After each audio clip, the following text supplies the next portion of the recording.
obrigação de todo servo de Deus anunciar. E hoje eu quero falar sobre uma coisa muito já comentada entre os irmãos, que é sobre a vinda de Jesus.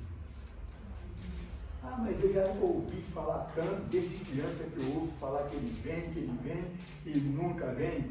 Espera só, mais um pouquinho. Em Hebreus está escrito que ainda um pouquinho de tempo, e o que há de vir virá e não tardará. E quem está aqui esperando o Senhor Jesus? Amém. Amém. Então nós temos que aprender a respeito da sua vida, o que nós precisamos fazer, o que nós precisamos observar, e temos que estar atento ao quê? Queremos ler em Mateus capítulo 24, do versículo 1 ao 4. É o sermão profético. Observa como inicia o sermão profético. Mateus 24, de 1 a 4. E quando Jesus ia saindo do templo, aproximaram-se dele seus discípulos para lhe mostrarem a estrutura do templo. Jesus, porém, lhes disse: não vedes tudo isso?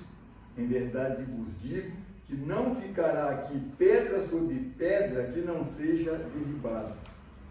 E estando assentado no Monte das Oliveiras, chegaram-se a ele os seus discípulos, em particular, dizendo: dize-nos quando serão estas coisas, e que sinal haverá da tua vinda e do fim do mundo. E Jesus respondendo disse-lhes: acautelai-vos, que ninguém vos engane. Vemos aqui três perguntas para as quais Jesus dá três respostas. Mas o interessante é que as três respostas de Jesus são divididas em três partes, ou em três formas diferentes. Ele responde em forma de aviso ou profetizando. Ele responde em forma de sinais. Ele nos alerta para estarmos atentos aos sinais. E por fim, ele faz uma exortação. O título do capítulo 24 e do capítulo 25 é o sermão profético. E Jesus já começa este sermão profetizando. Pararam para pensar? O versículo 1, quando ele sai do templo, os discípulos começam a mostrar para ele a estrutura, a beleza do templo. Oh, talvez aquelas pedras bonitas, mármore, não sei que tipo de pedras eram, e que aquilo encheu os olhos dos discípulos. E Jesus vira para ele e fala assim: está vendo tudo isso aí? Não ficará pedra sobre pedra que não será derrubada. Ou seja, ele já estava profetizando, né, a destruição de Jerusalém e de toda a cidade. Isso aconteceu no ano 70 depois de Cristo, quando o general Tito, que era um general romano, cercou Jerusalém, atacou, derrubou o templo e destruiu as casas e fez um massacre, matou milhares de pessoas. Os teólogos estimam que só em Jerusalém foram massacradas em torno de 97 mil pessoas. Então, o aviso Jesus já inicia antes de fazer o sermão. Ele já predisse a queda. Isso nós vemos no versículo 2. Né? E se cumpriu no ano 70, através de Tito. Depois ele fala, outra resposta que ele faz é os sinais. Vamos observar quais foram as três perguntas que os discípulos fizeram. Está no versículo 3. E estando ele assentado no Monte das Oliveiras, chegaram a ele os seus discípulos em? Então o sermão do monte não foi para o povo, foi para os discípulos, porque eles estavam em particular. Eu vou conversar com a irmã Cláudia em particular. Cláudia, vamos lá fora, longe do povo, vai ficar só nós dois, ou vamos lá para a sala. Então, em particular, significa em um local à parte, a sós. E eles fazem 3 perguntas que nós, como cristãos, devemos estar sempre meditando nessas 3 coisas que os discípulos falam. Ah, mas o sermão profético fala de guerra, fala de rumores de guerra, de tremores de terra, de fome, de peste, apostasia, fala de tantas coisas. Mas existem 3 coisas que estão dentro desse sermão profético, que são as principais. Porque este sermão fala de coisas do passado, como foi a destruição de Jerusalém, do presente, a época que estamos vivendo, e do futuro. Então, ele é também escatológico. E as 3 perguntas que os discípulos fizeram foram: dize-nos, quando serão essas coisas? Que coisa? A destruição do templo. Eles entenderam que a cidade ia ser devastada. Segunda coisa, que sinal haverá da sua vinda? E a terceira pergunta, e do fim do mundo. É como se ele dissesse: que sinal será da tua vinda e que sinal terá do fim do mundo? E o Senhor Jesus lhe fala 3 principais sinais que nós, como igreja, devemos observar. Todo crente, todo cristão que está esperando Jesus tem que estar atento a essas 3 coisas, porque são as principais dentro de todo o sermão.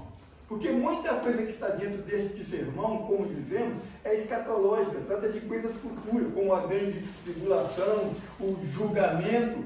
Isso nós não vamos mais estar aqui, nós vamos estar lá na glória, se permanecermos firmes e fiéis, para não sermos confundidos por Ele na sua vinda. Mas daqui até a volta dele, ou a nossa partida, essas 3 coisas são as principais que nós devemos observar. A primeira coisa que Jesus faz, quando ele faz a pergunta, no versículo 3, coloca aqui o versículo 4, isso, tá bom. Olha só, Senhor, diz-nos quando vai acontecer essas coisas.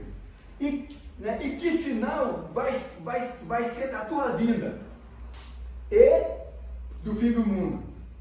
Jesus poderia ter respondido: essas coisas vão acontecer assim, assim, a minha vinda vai ser assim, assim, assim, assim, e o fim do mundo vai ser assim, assim. Foi desse jeito que ele respondeu? Como é que ele respondeu?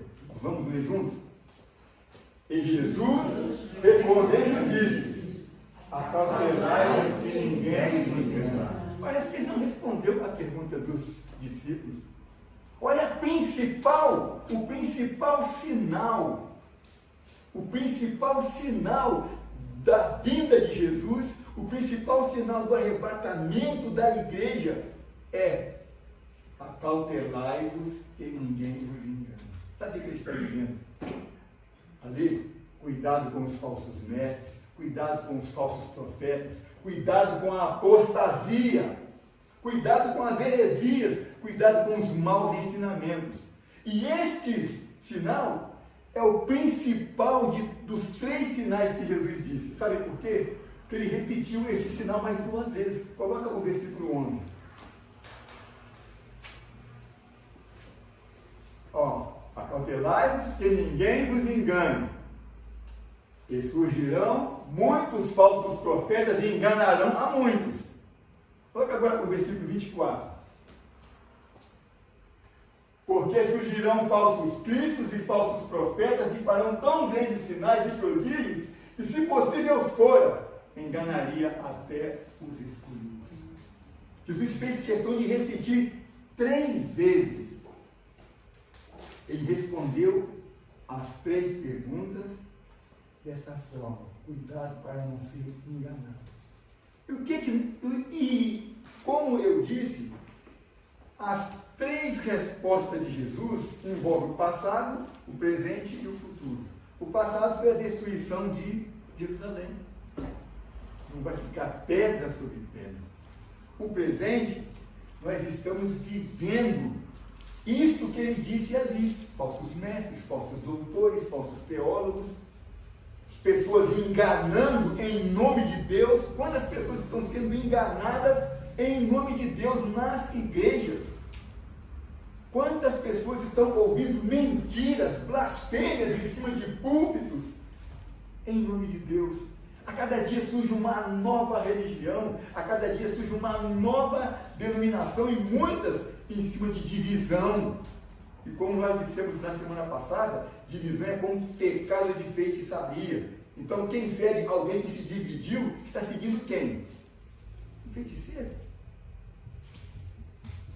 Esse é o principal sinal, porque desse sinal vai depender a nossa salvação. Porque a fé vem pelo ouvir, e o ouvir pela palavra. Deus instituiu pastores, doutores, apóstolos, querendo o aperfeiçoamento dos santos, né? Então, Jesus diz que a sua palavra é que nos purifica, a sua palavra é que nos santifica, a sua palavra é que nos guia. O salmista fala que a palavra de Deus é lâmpada para os nossos pés e luz para os nossos caminhos. É tão sério você aprender corretamente a palavra de Deus para ser arrebatado naquele dia. É tão sério, mas é tão sério. E Jesus disse: vocês pensam que eu vim julgar o mundo? Eu não vim julgar. A palavra que eu vos tenho pregado, essa há de vos julgar naquele dia. Então é compromisso dos pastores, de todo aquele que faz uso desta palavra, pregar a palavra em verdade e em sinceridade. Mas infelizmente tem muitos falsos mestres, muitos falsos teólogos, muitos falsos doutores que se escondem atrás de um título, ainda põe bacharel de teologia. Eu queria fazer o bacharel. Sabe para quê? Para me conhecer mais, para ter mais condição de ensinar mais a palavra de Deus para vocês. Mas se eu fizer o bacharel, sem a graça, sem a revelação, sem a unção de Deus, não vai adiantar nada. Se eu fizer bacharel em teologia, mas estudar com esses falsos que surgirão, não vai me adiantar em nada. Então esse é um dos primeiros sinais, e o principal, que foi repetido 3 vezes, né? Jesus fala no versículo 4, no 11 e no 24. E tem uma outra coisa. Já na época primitiva, já na época da igreja primitiva, esse pessoal já tinha aparecido, os falsos mestres. É só ler 1 João capítulo 2, versículos 18 e 19. Olha o que João fala. 1 João 2, 18 e 19. Filhinhos, é já a última hora. Ó, já está na hora. E como ouvistes que veio o anticristo, também agora muitos se têm feito anticristos, por onde conhecemos que é já a última hora. Saíram de nós, mas não eram de nós, porque se fossem de nós, ficariam conosco. Mas isto é para que se manifestasse que não são de nós.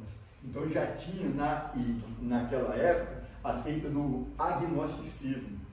E o pessoal agnósticos entraram na igreja e confundiram a cabeça do povo. Se vocês lerem este capítulo, vocês vão entender direitinho. Pessoas que estavam ensinando doutrinas erradas, falsos mestres, falsos ensinamentos, ensinando contrários à palavra de Deus. E hoje nós enfrentamos este mesmo problema. Estamos vivendo nesta época. Paulo já nos advertia em 1 Timóteo 4, 1 e 2 sobre essa questão, e ele ainda fala uma coisa mais profunda ainda. Nós falamos de rebelião, que rebelião é pecado de feitiçaria, né? E esses que estão falsos mestres e falsos profetas, na sua maioria são pessoas revoltadas, que se rebelaram e acham que são dono da verdade, ao invés de receber inspiração de Deus. Olha de quem que eles recebem inspiração, desculpa, entupiu aqui. Mas o Espírito, está com E maiúsculo, é o Espírito, expressamente diz que nos últimos tempos apostatarão alguns da fé, dando ouvido a espíritos com E minúsculo, enganadores, e a doutrina de demônios. pela hipocrisia de homens que falam mentiras, tendo cauterizado a sua própria consciência. Quer dizer, a pessoa já não sente mais, ele ouve uma exortação, aquilo não faz efeito mais para a vida dele. Consciência cauterizada, cauterizar é como se você estivesse numa ferida, pega um ferro quente e queima. O pessoal vê muito isso no filme do Rambo, né? Ele leva uma facada e vai lá para a caverna, esquenta a faca e isso é esterilizar. Cauterizar. E tem pessoas que já estão com a mente cauterizada.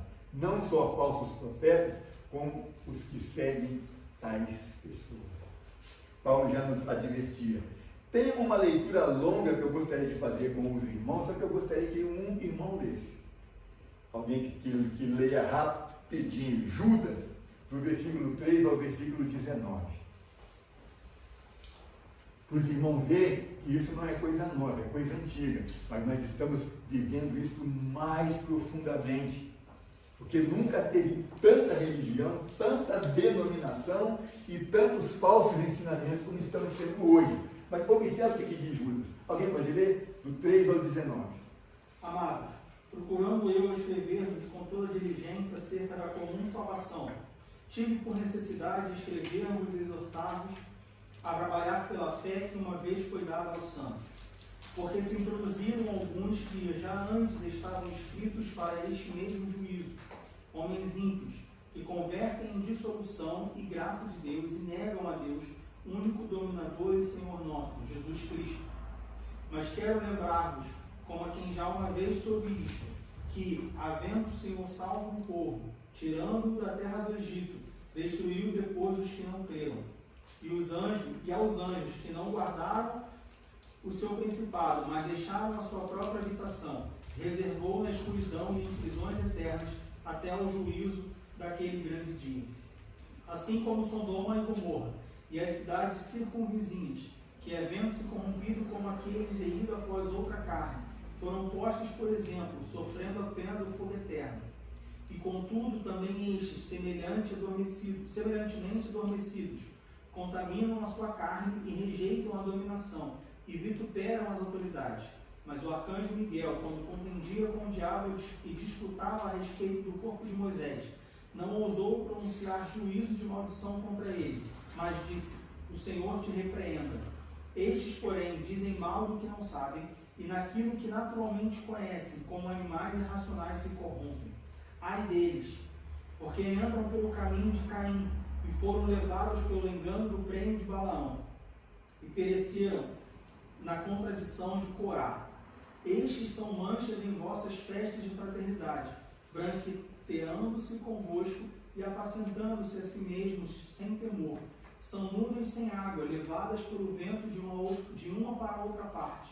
São como árvores murchas, infrutíferas, 2 vezes mortas, desarraigadas.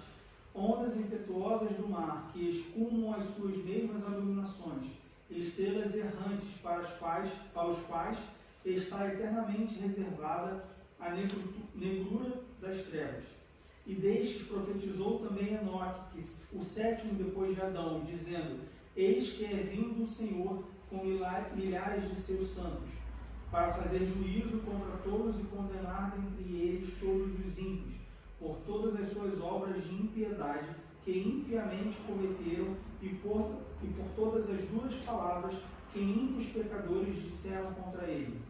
Estes são murmuradores, queixosos da sua sorte, andando segundo as suas concupiscências, e cuja boca diz coisas muito arrogantes, admirando as pessoas por causa do interesse. Mas vós, amados, lembrai-vos das palavras que vos foram preditas pelos apóstolos de nosso Senhor Jesus Cristo, os quais vos diziam que no último tempo haveria escarnecedores que andariam segundo as suas ímpias concupiscências. Estes são os que causam divisões sensuais, que não têm o Espírito. Não tem o Espírito, como é? O Espírito Santo. Dentro desse texto nós vemos muitas considerações que, se eu for falar, essa mensagem vai ficar quilométrica. Mas eu quero citar pelo menos 2. A primeira, ele diz que escreveu para que nós não permanecêssemos na fé comum, nós buscássemos a fé que uma vez foi dada aos santos. Para ser santo, temos que ter contato com a palavra. Ouvir, aprender e também ensinar corretamente. É o que Jesus fala em João 17. Santifica-os na verdade. A tua palavra é verdade. Então não existe modo de se santificar se não for através da palavra. E a outra é buscando o seu próprio interesse. Muitos não estão mais interessados em conduzir o povo para o céu. O falso profeta é como o mercenário citado por Jesus. Eles estão ali somente para explorar, buscar o seu interesse, entendeu? Querem a lã, a carne, o leite, a gordura e os ossos das ovelhas. O osso, sim, eles podem fazer botões. Só Deus na causa. Então, o primeiro sinal da volta de Jesus é esse. O aviso, a profecia, o templo será destruído, já se cumpriu.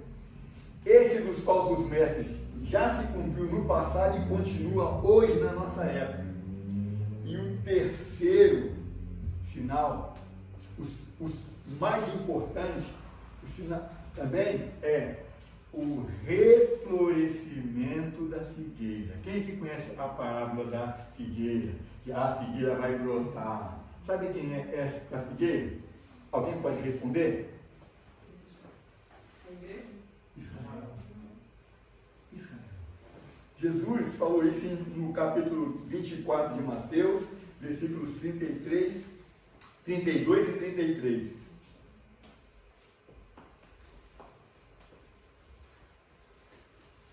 Aprendei, pois, esta parábola da figueira. Quando já os seus ramos se tornam tenros e brotam folhas, sabei que está próximo o verão. Igualmente, quando virdes todas estas coisas, sabeis que ele está próximo às portas. Sabeis que o verão está próximo, está às portas. Sabeis que a volta de Jesus está às portas. Então, a figueira reflorescendo, o reflorescimento de Israel é um dos grandes sinais. É o segundo mais importante. Eu posso até inverter a ordem aqui. É o mais importante. E o povo não está observando, está dando glória a Deus, pulando, cantando, profetizando. Ah, Jesus vem, mas quando? Mas não está observando isso. Como está caminhando a igreja? E o que está acontecendo em torno de Israel? A figueira está brotando. Vamos ainda ler Lucas 21, do 29 ao 31. Gostaria que alguém lesse. Lucas capítulo 21, versículo 29 ao 31. É o segundo sinal mais importante da volta de Jesus.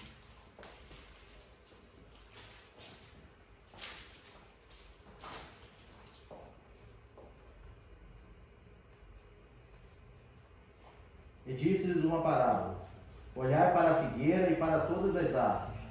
Quando já começam a brotar, vós sabeis por vós mesmos, vendo-as, que perto está já o verão. Assim também vós, quando virdes acontecer essas coisas, sabei que o reino de Deus está perto. Em verdade vos digo que não passará esta geração até que tudo aconteça. Passará o céu e a terra, mas as minhas palavras não hão de passar. Sabe quando foi que Israel começou a florescer? Sabe quando que a figueira começou a brotar? 16 de setembro de 1947 foi realizada a primeira Assembleia Especial da ONU para ser votado o retorno de Israel como nação, o reconhecimento de Israel como nação. Porque quando Tito devastou Jerusalém, o povo foi esparramado pela face da terra. Israel deixou de ser um estado devido a tão grande massacre, a tão grande destruição que Tito fez. E a partir dali o povo acabou como Israel, como nação. O povo foi todo disperso. E em 16 de setembro de 1947, a ONU fez a primeira assembleia para fazer essa votação. E sabe de uma coisa? Os países que estavam presentes, os estadistas, os governantes, né, os representantes de cada nação que estavam presentes, todos eles, quem era contra, quem era a favor, votavam. Sabe o que aconteceu? Empatou. Aí Deus usou um brasileiro chamado Oswaldo Aranha, que deu o voto para o desempate. E através de um votinho a mais, Israel passou a ser de novo, foi votado, eleito para ser de novo reconhecido como nação. O que nós aprendemos disso? Para Deus basta uma coisinha. Isso me faz lembrar daquele centurião que chegou, Senhor, cura o meu servo está enfermo, mandou mensageiros, né, para falar com Jesus. Aí Jesus disse, eu irei. Ele, Senhor, não sou digno que entre debaixo do meu telhado, mas disse somente uma palavra e o meu criado sarará. Olha o mistério de Deus. E muita gente no Brasil ouve falar de Oswaldo Aranha, mas não sabe quem é. Na nossa cidade, nós temos uma universidade odontológica, o nome é Fundação Oswaldo Aranha. Eu não posso afirmar, não posso julgar, né? Mas eu creio que, de repente, entre os milhares de pessoas que estudam ali, que é muito grande, deve ter pelo menos uma pessoa que não sabe quem é Oswaldo Aranha. Ele estuda na faculdade Oswaldo Aranha. Mas quem foi Oswaldo Aranha? E lá é uma faculdade odontológica. Ele deve ter sido um dentista, um médico. Não, ele foi um estadista. Um estadista e votou a favor. E quando foi em maio de 1948, enfim, Israel foi reconhecido de novo como nação. E a partir daí, começou a figueira brotar. E está brotando tanto que Israel hoje é uma superpotência mundial. Não é uma grande potência, não é uma superpotência mundial. É um povo que passou por muitas calamidades, né? Não vamos citar o nome, mas numa ocasião, os irmãos sabem, só em 5 anos foram mortos mais de 6 milhões de judeus. O próprio Tito fez uma arruaça lá. E o povo continua ali, porque eles são o povo da promessa de Deus e é um sinal muito importante para a igreja. E tem muita gente ignorante, até crentes, irmão. Eu já vi crentes brincar ou até mesmo falar sério quando está com raiva de uma pessoa para menosprezar seu judeu, pensando que está amaldiçoando, ele está abençoando. Porque Jesus disse para a mulher samaritana, vocês creem no que vocês não sabem, nós cremos no que nós sabemos, porque a salvação vem dos judeus. Jesus era, os apóstolos eram a figueira. Não se preocupe com guerra, com peste, com fome. A pandemia está aí, isso é cumprimento da palavra de Deus. Mas Jesus fala uma coisa muito interessante sobre todas essas coisas. É somente o princípio das dores. É o princípio. Vamos passar para não ficar muito longo para a terceira resposta de Jesus, que foi a exortação. Quem se lembra da primeira e da segunda resposta de Jesus? Ele respondeu em forma de aviso ou uma profecia. Não vai ficar pedra sobre pedra. Os sinais. Quem lembra do primeiro sinal? Os falsos profetas. Está aí. E agora a terça. E o segundo sinal? A figueira brotando, ou seja, o ressurgimento de Israel. Amém? E agora vamos ver a terceira resposta, que foi em forma de exortação. Foram feitas 3 perguntas, como dissemos, 3 respostas foram dadas, e vamos para a última resposta de Jesus, que foi em termos de exortação. Olha como que Jesus exortou. Mateus 24, 8. Alguém leia? Mas todas essas coisas são o princípio das dores. Quais coisas? Guerra, tremores de terra, fome, peste. Até mesmo os falsos profetas. Todos os sinais são só o princípio. Ainda o versículo 25.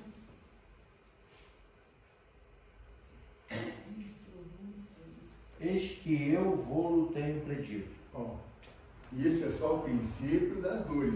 É isso que eu tenho pedido. Estou avisando vocês. Então, obedeçam, prestem atenção no aviso. Leia ainda o 36. Porém, daquele dia e hora ninguém sabe, nem os anjos do céu, nem o Filho, mas unicamente meu Pai. Ninguém pode prever a data de Jesus, mas nós podemos observar os sinais, porque através dos sinais, ele está próximo. Leia ainda o versículo 42 e o 44. Pula o 43, 42 e 44. Vigiai, pois, porque não sabeis a que hora há de vir o vosso Senhor. Por isso, estáis vós apercebidos também, porque o Filho do Homem há de vir a hora em que não penseis. Olha só. E como exortação, ele conta, no capítulo 25, a parábola das 10 virgens. Vamos ver o capítulo 25, somente do versículo 1 ao versículo 4. Capítulo 25 de Mateus, 1 a 4. Então, o reino dos céus será semelhante a 10 virgens que, tomando as suas lâmpadas, saíram ao encontro do esposo. E 5 delas eram prudentes e 5 loucas. As loucas, tomando as suas lâmpadas, não levaram azeite consigo, mas as prudentes levaram azeite em suas vasilhas com as suas lâmpadas. Eu falei sobre esta ali na sexta-feira, muito breve, e hoje vai ter que ser mais breve ainda. Porque ele conta esta parábola exortando primeiramente os discípulos que estavam com ele em particular. Então isso quer dizer, se você tem a sua intimidade com Deus, os seus momentos de intimidade com Deus, tem amizade com Deus e busca Deus, tem todo dia uns 5 minutos para dobrar o seu joelho e falar com Ele, essa parábola é para você. Mas em se tratando de noiva, serve para a igreja. Paulo escreveu em 2 Coríntios, capítulo 11, versículo 2. Coloca aqui, por favor. 2 Coríntios 11, 2. Porque estou zeloso de vós, com o zelo de Deus, porque vos tenho preparado para vos apresentar como uma virgem para um marido, a saber, Cristo. Através deste versículo é que nós entendemos que a igreja é a noiva de Cristo. Então, a palavra das 10 virgens está falando para a igreja. Agora, presta bem atenção. 5 eram loucas, imprudentes, insensatas, não vigiaram, conforme foi dito na escola, vigiai e orai. Tem gente invertendo aí, orando, não é orar e vigiar, não, vigiar e orar. Não levaram azeite consigo, mas as prudentes levaram. E o azeite na Bíblia simboliza o que, gente? O Espírito Santo, simboliza a unção. O azeite era usado para curar.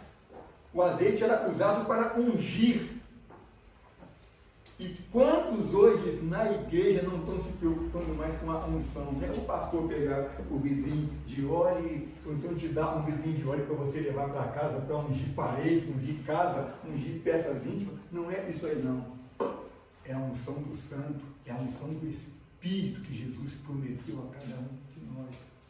E o fato de elas terem levado azeite de reserva, isso nos faz lembrar do que o apóstolo Paulo fala, que Deus é poderoso para guardar o meu depósito até aquele dia. Qual o dia? O dia da sua vida, ou o dia da nossa partida. Então, a igreja precisa ter depósito, precisa ter reserva.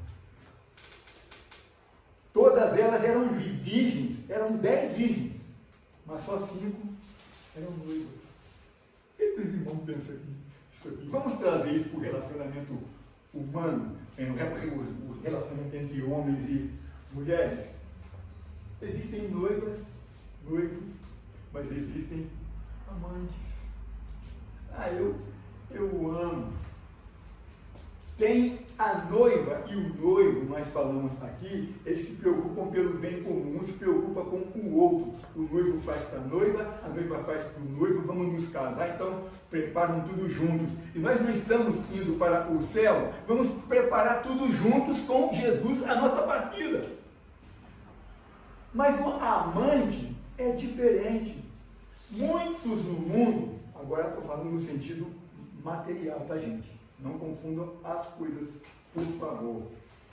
Um casal de amantes, de repente um dos dois é casado, tem adultério no meio, tem fornicação, ele é solteiro, ela é casada. Mas o amante só está com a companheira por interesse.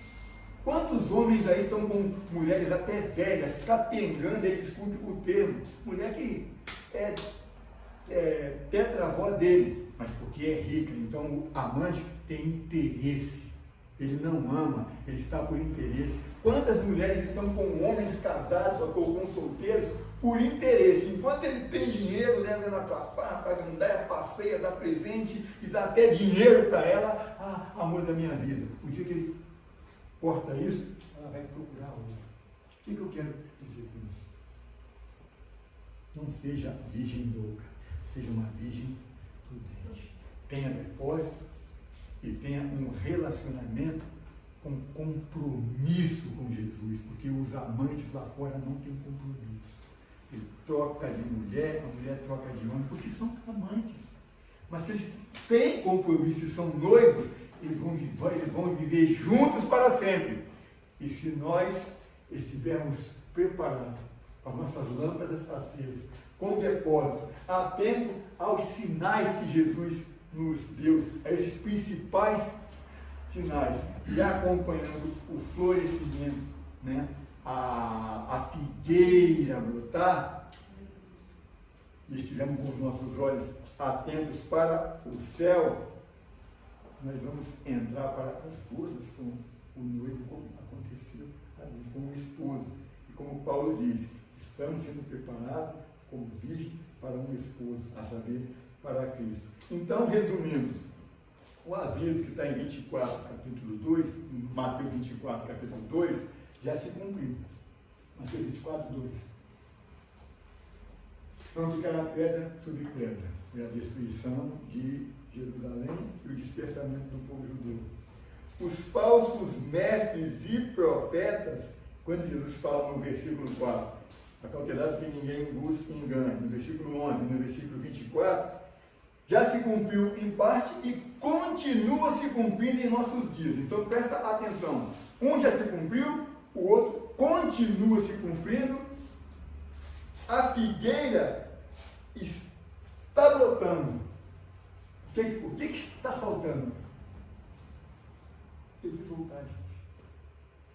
Foi lido pelo diácono Ivanov um versículo que diz: em verdade eu digo que não passará essa geração sem que todas essas coisas aconteçam. Então, ninguém sabe o dia.